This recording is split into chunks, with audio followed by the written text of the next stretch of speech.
विद्यार्थी मित्रांनो, आपण शब्दशक्ती विचार या प्रकरणाला आपण सुरुवात केलेली आहे. बऱ्याच दिवसापासून आपण या प्रकरणाला ऑनलाईन तासिकेच्या माध्यमातून आपण प्रारंभ केलेला आहे. शब्दशक्ती विचार म्हणजे काय, कशाला म्हणतात, ती संकल्पना, व्याख्या वेगवेगळ्या घटकांच्या माध्यमातून आपण समजून घेतलेला आहे. त्यानंतर आपण शब्दशक्तीचे 3 प्रकार आहेत. ते 3 प्रकार म्हणजे अभेदा शब्दशक्ती, लक्षणा शब्दशक्ती आणि व्यंजना शब्दशक्ती असे 3 प्रकार आपण सांगितलेले आहेत. या 3 प्रकारापैकी मागच्या तासाला आपण पहिल्या प्रकाराला आपण सुरुवात केलेली आहे. तो प्रकार म्हणजे अभेदा शब्दशक्ती. अभेदा शब्दशक्ती आपण मागच्या तासाला आपण समजून घेतलेली आहे सविस्तरपणे सुद्धा. आणि अभेदेचे जे 3 प्रकार पडतात त्या अभेदेच्या प्रकाराला आपण सुरुवात केलेली आहे. आत्ताच मी सांगितलेलं आहे की अभेदेचे 3 प्रकार पडतात. मुलांनो, परीक्षेमध्ये बऱ्याच वेळा प्रश्न येतो, अभेदा म्हणजे काय ते सांगून अभेदेचे प्रकार स्पष्ट करा किंवा सोदाहरण विशद करा, अशा प्रकारचा प्रश्न विद्यापीठाच्या परीक्षेमध्ये येतो. म्हणून आपण अभेदा शब्दशक्ती आपण समजून घेतलेली आहे. त्यानंतर अभेदेच्या प्रकाराला आपण सुरुवात केलेली आहे. अभेदेचे एकूण 3 प्रकार पडतात. योग अभेदा शब्दशक्ती, 2 रूढ अभेदा शब्दशक्ती आणि 3 योगरूढ अभेदा शब्दशक्ती असे 3 प्रकार अभेदा शब्दशक्तीचे प्रकार पडतात. आपण मागच्या तासाला अभेदा शब्दशक्तीचे जे 3 प्रकार पडतात या 3 प्रकारापैकी योग अभेदा शब्दशक्तीचा आपण विचार केलेला आहे. त्याची उदाहरण सुद्धा आपण पाहिलेले आहेत. आज आपण अभेदा शब्दशक्तीचा जो दुसरा प्रकार आहे त्या प्रकाराचं नाव रूढ अभेदा शब्दशक्ती. तर रूढ अभेदा शब्दशक्ती या नावामध्येच त्या शब्दशक्तीचा अर्थ दडलेला आहे. रूढ अभेदा शब्दशक्ती या नावामध्येच त्या शब्दशक्तीचा अर्थ सामावलेला आहे. आपण अगदी बारकाव्यानिशी सूक्ष्मपणे त्या शब्दशक्तीकडे पाहिलात, त्या शब्दशक्तीकडे जर पाहिलं, त्या शब्दशक्तीचा जर विचार केला तर त्या शब्दशक्तीचा अर्थ त्या नावामध्येच समाविष्ट झालेला आहे. आता त्या शब्दशक्तीचं नाव काय? रूढ अभेदा शब्दशक्ती. रूढ म्हणजे काय? परंपरेने चालत आलेल्या गोष्टी. रूढ म्हणजे परंपरेने चालत आलेले शब्द एका पिढीपासून दुसऱ्या पिढीकडे, दुसऱ्या पिढीपासून तिसऱ्या पिढीकडे अशा पद्धतीने संक्रमण, एका पिढीपासून दुसऱ्या पिढी संक्रमण जे काही शब्द चालत आलेले असतात आणि त्या शब्दाचा वापर आपण आज 21व्या शतकात सुद्धा करत आहोत. आता जे शब्द 10व्या-12व्या शतकामध्ये वापरले जात होते, 13-15व्या 16व्या शतकात वापरले जात होते, 17-18व्या 19व्या शतकामध्ये वापरले जात होते, ते शब्द आज आपण 21व्या शतकामध्ये त्या शब्दाचा वापर करत आहोत. मागच्या काळातले शब्द आज आपण बरेच शब्द जशाच तसे आपल्या बोलण्यामध्ये, आपल्या भाषेमध्ये वापर करतो. मग याला कोणती पद्धत म्हणतात? रूढ पद्धत असं म्हणतात मुलांना, रूढ पद्धत. आता पहा, अशा पद्धतीने चर्चा ही आपली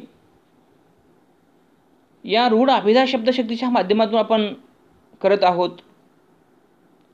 आता आपण अगदी वस्तुनिष्ठपणे शास्त्रीय भाषेमध्ये रूढ अभिधाशक्ती म्हणजे काय, रूढ अभिधाशक्ती कशाला म्हणतात, शास्त्रीय वस्तुनिष्ठपणे या शब्दशक्तीचा विचार करणं गरजेचं आहे.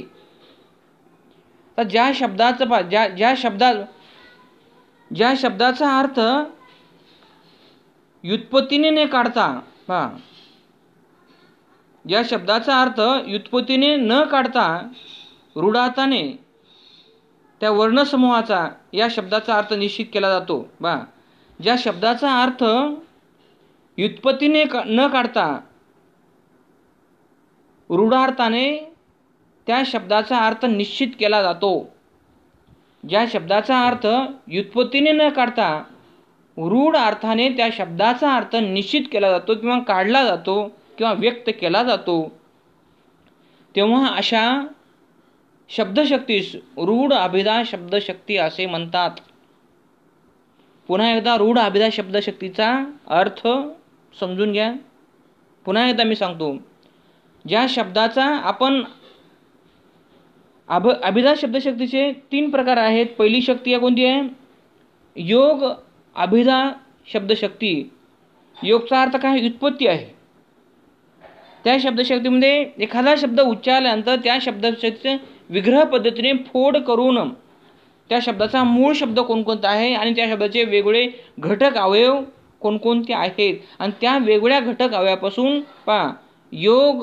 व्युत्पत्तीने कोणता शब्द कोणता अर्थ तयार होतो, अशा पद्धतीने आपण योग अभिधा शब्दशक्तीचा विचार केलेला आहे. आता ही अभिधा शब्दशक्तीची दुसरी शक्ती आहे, तिचे नाव रूढ अभिधा शब्दशक्ती. त्या रूढ परंपरेने चालत आलेले, त्यामध्ये त्या शब्दाची फोड करण्याची आवश्यकता नाही, त्या शब्दाचे घटक वेगळे पाडण्याची आवश्यकता नाही, त्या शब्दाची व्युत्पत्ती आपल्याला दाखवायची आवश्यकता नाही, शोधायची आवश्यकता नाही, काहीच नाही. ज्या शब्दाचा अर्थ व्युत्पत्तीने न काढता असे अनेक शब्द आपण आपल्या दैनंदिन व्यवहारामध्ये भाषेमध्ये आपण बोलतो. ज्या शब्दाचा अर्थ व्युत्पत्तीने न काढता रूढार्थाने त्या शब्दाचा अर्थ निश्चित केला, रूढ अर्थाने त्या शब्दाचा अर्थ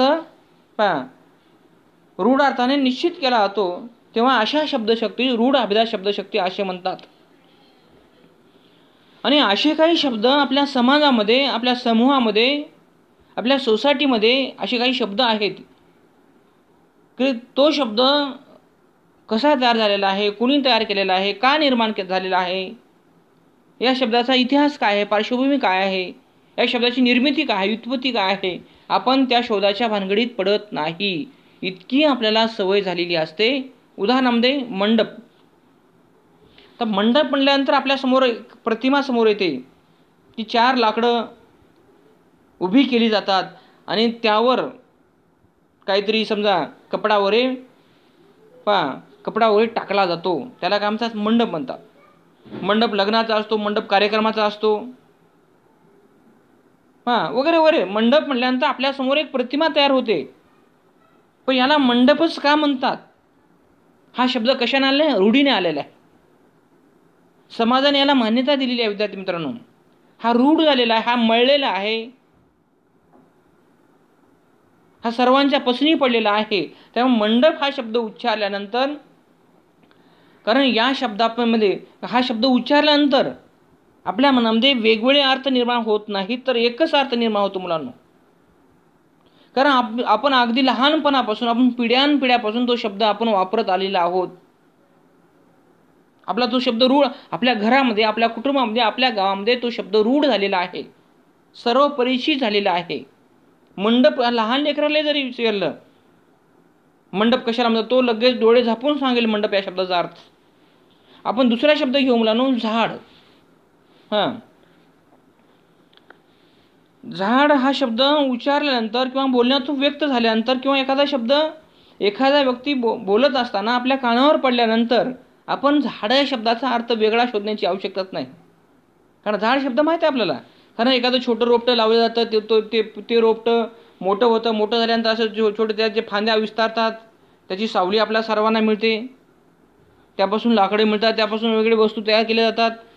पर्यावरणाचं संतुलन राखण्यासाठी, निर्माण होण्यासाठी झाडं लावली जातात. झाडे लावा झाडे लाववा, पर्यावरण जगवा, अशा प्रकारचे विचार आपण पर्यावरणाच्या रक्षणाच्या माध्यमातून आपण सर्वदूर पोहोचतो. कारण झाडे जे आहे प्रदूषण शोषून घेतात, ऑक्सिजन सोडतात. झाडामुळे आपल्या गावाला, आपल्या जिल्ह्याला, आपल्या देशाला म्हणजे अगदी सुंदरता निर्माण होते, सुशोभक निर्माण होतं वगैरे वगैरे. झाडापासून अनेक फायदे आहेत. झाडापासून सरपण तयार होतं, झाडापासून वस्तू तयार होतात, झाडापासून सावली मिळते, झाडापासून ऑक्सिजन मिळतो, प्रदूषण शोषलं जातं, झाडे म्हणजे सुशोभीकरण करण्यासाठी लावले जातात वगैरे वगैरे. अशा प्रकारचे अर्थ आपल्या मनामध्ये निर्माण होतात. पण एकच अर्थ निर्माण होतो मुलांना, वेगळा अर्थ नाही. झाड म्हणल्यानंतर आपल्यासमोर लगेच त्याची प्रतिमा येते, लगेच त्याचा अर्थ, त्याचे उपयोग, त्याचे फायदेसुद्धा लक्षात येतात. कारण अशा प्रकारचा झाड हा शब्द आपल्या देशामध्ये, आपल्या घरामध्ये, आपल्या कुटुंबामध्ये, आपल्या सोसायटीमध्ये तो रूढ झालेला आहे. म्हणून या अशा शब्दांचा अर्थ व्युत्पत्तीने शोधण्याची आवश्यकता नाही, त्याचे घटक अवयव वेगळे पाडण्याची आवश्यकता नाही, अशा शब्दांचा विग्रह करण्याची सुद्धा आवश्यकता नाही, आणि त्या शब्दाचा मूळ शब्दसुद्धा शोधण्याची आवश्यकता नाही. इतके शब्द आपल्या सवयी अंगवळणी पडलेले आहेत. आपण दुसरं उदाहरण घेऊ मुलांनो. गाय नावाचं उदाहरण आहे. तर गाय माहिती आहे आपल्याला, 4 पाय असलेली, शेपटी असलेली, शिंग असलेली, तोंड असलेली, दूध देणारी. गायीला आपण गरिबाची काय म्हणतो तर आपण कामधेनू म्हणतो. तर गायीला कामधेनू म्हणजे इतकं युजफुल असते. काऊ इज अ युजफुल ॲनिमल. इतकं गाय ही इतकी बहुउपयोगी प्राणी आहे. गायीपासून दूध मिळतो. गायीपासून दूध मिळतं. दूध हे सर्व दुधामध्ये पोषक असतं, पौष्टिक असतं. गायीपासून खत मिळतं, सेंद्रिय खत मिळतं. आणि ते खत शेतीसाठी इतकं उपयुक्त असतं. बस शेतीतून सुद्धा अनेक फायदे मिळतात आपल्याला, उत्पादन वाढतं. आणि गायीपासून जे गोरा असतं, कारवड असते, कालवड असते, वासरू असतं, त्यापासून पैसे मिळतात. आणि अगदी कमी चारा लागणारी, कमी जागेमध्ये थांबणारी, कमी जागेमध्ये त्याचे व्यवस्थापन, संगोपन होणारी, अशा प्रकारची वगैरे वगैरे आपली प्रतिमा आपल्या डोळ्यासमोर तयार होत असते. म्हणून असे शब्द आपल्या मनामध्ये रूढ झालेले आहेत. म्हणून अशा ही जी उदाहरणं, ही सर्व उदाहरणं रूढ अभिधा शक्तीमध्ये यांचा समावेश होतो. या शब्दांच्या अर्थाची चाचपणी वेगळी करण्याची आवश्यकता नाही, या शब्दांचं परीक्षण करण्याची आवश्यकता नाही, या शब्दांचं ऑपरेशन शस्त्रक्रिया करण्याची सुद्धा गरज नाही. आपण योग अभिधा शब्दशक्तीमध्ये या शब्दांचं आपण ऑपरेशन केलेलं आहे, शस्त्रक्रिया केलेली आहे. आणि पुन्हा एकत्र त्याचे घटक वेगळे केलेले आहेत, पुन्हा एकत्र करून तो शब्द आपण तयार केलेला आहे. आणि त्या शब्दाचा अर्थ आपण समजून सुद्धा घेतलेला आहे. मग ही जी शब्द आहेत, हे शब्द आपल्या भाषेमध्ये सहजपणे आलेले आहेत. इतके ते लोकांच्या मनामध्ये एक अस्तित्व आणि घर निर्माण केलेले शब्द आहेत मुलांनो. आपण मंडप उदाहरण पाहिलेलं आहे, आपण झाड उदाहरण पाहिलेलं, आपण गाय उदाहरण पाहिलं, आपण बैल सुद्धा बैल हा शब्द उच्चारल्यानंतर आपल्या मनामध्ये लगेच तात्काळ अर्थ त्या शब्दाचा कळतो मुलांनो. तात्काळ अर्थ लगेच कळतो. आपण दुसरा अर्थ सुद्धा शोधत नाही, तिसरा अर्थ सुद्धा शोधत नाही, चौथा अर्थ सुद्धा शोधत नाही. किंवा बैल हा शब्द उच्चारल्यानंतर आपल्या मनामध्ये त्या शब्दातून अर्थाची कल्लोळ सुद्धा निर्माण होत नाही. एक आणि एकमेव अर्थ आपल्या डोळ्यासमोर तयार होतो लगेच 0 मिनिटांमध्ये. बैल म्हणजे शेतात काम करणारा, बैल म्हणजे गायीपासून जन्माला आलेला, शेणाचा त्याचा गोमूत्राचा शेतीमध्ये वापर केला जातो. शेतीची मशागत करण्यासाठी बैलाचा वापर केला जातो. अशा प्रकारची प्रतिमा आपल्या मनामध्ये तयार होत असते. दुसरं उदाहरण आपला घेतले सिंह. सिंह हा प्राणी जंगलात राहतो. सिंह हा जंगलाचा राजा आहे. सिंह हा जहाल प्राणी आहे, हिंस्त्र प्राणी आहे वगैरे वगैरे वगैरे. तो समाजात राहत नाही, तो अनेकाची हत्या करतो वगैरे वगैरे. अशा प्रकारच्या अनेक प्रतिमा या रूढ झालेल्या आहेत. या शब्दाबाबतीमध्ये वेगळा अर्थ सांगण्याची आवश्यकता नाही. या शब्दांचा अर्थ, या शब्दांची प्रतिमा, या शब्दांची संरचना आपल्याला माहीत झालेली आहे मुलांना. म्हणूनच अशा प्रकारच्या शब्दांना रूढ अभिधा शब्दशक्ती म्हणतात. पुन्हा एकदा आपण पाहूया रूढ अभिधा शक्ती म्हणजे काय. ज्या शब्दांचा अर्थ व्युत्पत्तीने न काढता रूढ अर्थाने त्या शब्दांचा त्या समूहाचा अर्थ निश्चित केला जातो, अशा शब्दशक्तीस रूढ अभिधा शब्दशक्ती असे म्हणतात. उदाहरणामध्ये मंडप, झाड, गाय, बैल, सिंह, कुठले उदाहरण घ्या, खडू घ्या, काही घ्या, पेन घ्या. कारण हे शब्द इतके रूढ झालेले आहेत, माहीत झाले, आपल्या सर्वांना ज्ञात आहेत. लहान मुलाला विचारा, वृद्ध व्यक्तींना विचारा, तरुण मुलांना विचारा, कोणालाही विचारा आपल्या देशामध्ये, कारण हे शब्द रूढ झालेले आहेत. कारण आपण जी भाषा बोलतो त्या भाषेमध्ये सगळीकडे मिळलेले आहेत. या शब्दांपा रूढ शब्दांची पाळंमुळं सगळीकडे पसरलेली आहेत. अशा वेगळ्या पद्धतीचा शोध, वेगळ्या पद्धतीचं संशोधन करण्याची व्युत्पत्तीचा इतिहास मागोवा घेण्याची सुद्धा आवश्यकता नाही. अशा सर्व शब्दांना रूढ अभिधा शब्दशक्ती असे म्हणतात.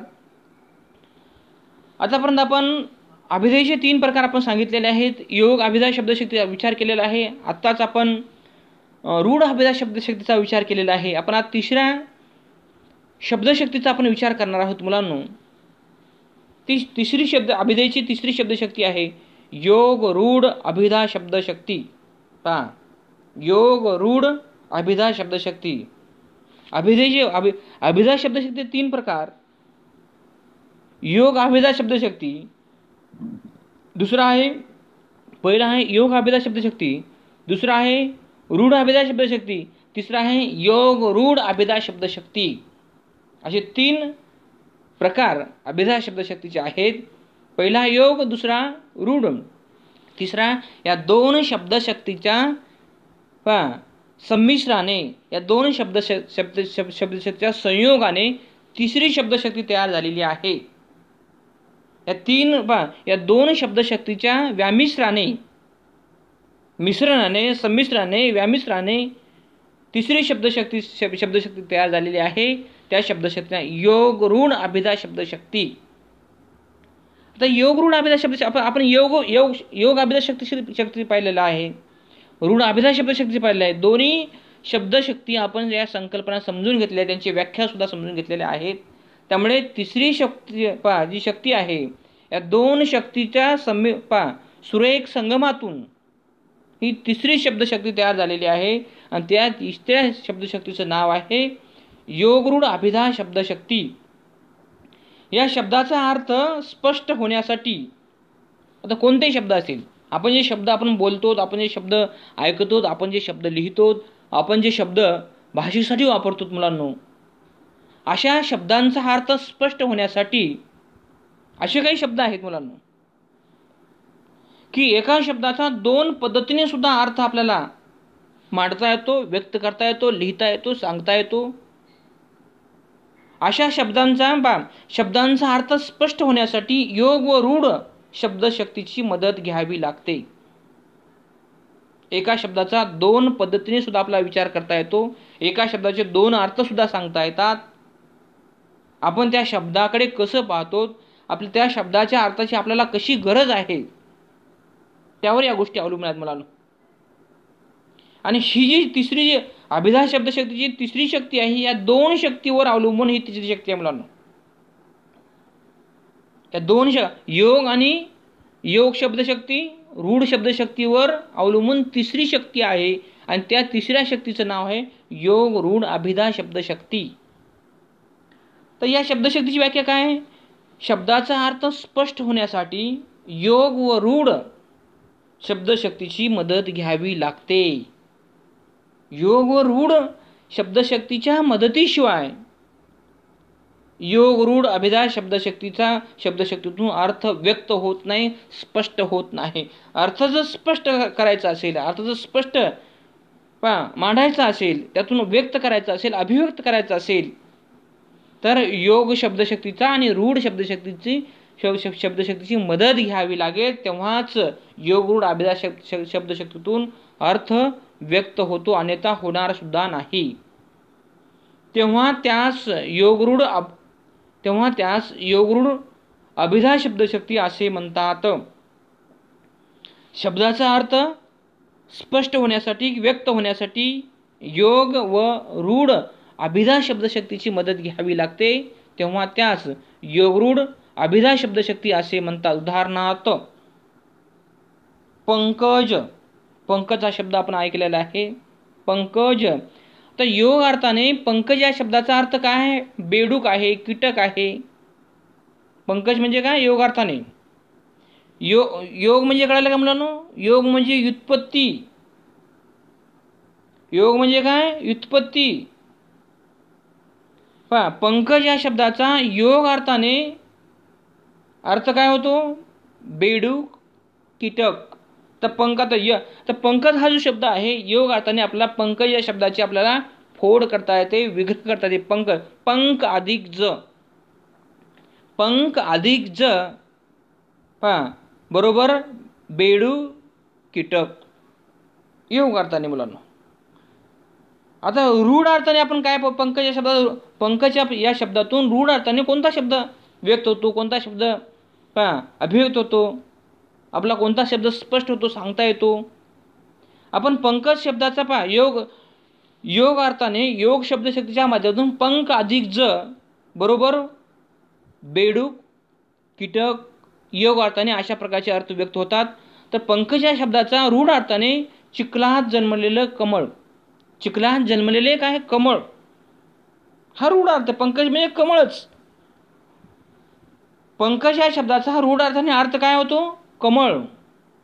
पहा रूढ अर्थाने चिखलात जन्मलेले कमळ किंवा कमळ म्हणा, बस कमळ म्हणते चालेल. अशा प्रकारे पहा पंकज या शब्दाचा योग अर्थाने बेडूक अर्थ आहे, कीटक अर्थ आहे आणि रूढ अर्थाने चिखलात जन्मले कमळ. अशा प्रकारे योग रूढ अभिधा शब्दशक्ती आपल्याला सांगता येते. आणि म्हणून आपण अशा प्रकारे अभिधा शब्दशक्ती म्हणजे काय आणि अभिधा शब्दाचे जे 3 प्रकार पडतात. पहिला आहे योग अभिधा शब्दशक्ती, दुसरा आहे रूढ अभिधा शब्दशक्ती, तिसरा आहे योग रूढ अभिधा शब्दशक्ती. त्याची उदाहरण सुद्धा आपण वेगळ्या पद्धतीने समजून घेतलेले आहेत. विद्यार्थी मित्रांनो, या ठिकाणी पहा अभिधा शब्दशक्ती म्हणजे काय ते सांगून अभिधा शब्दशक्तीचे प्रकार सोधार स्पष्ट करा, ही शब्दशक्ती या ठिकाणी आपली संपलेली आहे. पहा सोमवारपासून आपण दुसरी आपली शब्दशक्ती आहे, दुसऱ्या शब्दशक्तीचा आपण विचार करणार आहोत. धन्यवाद.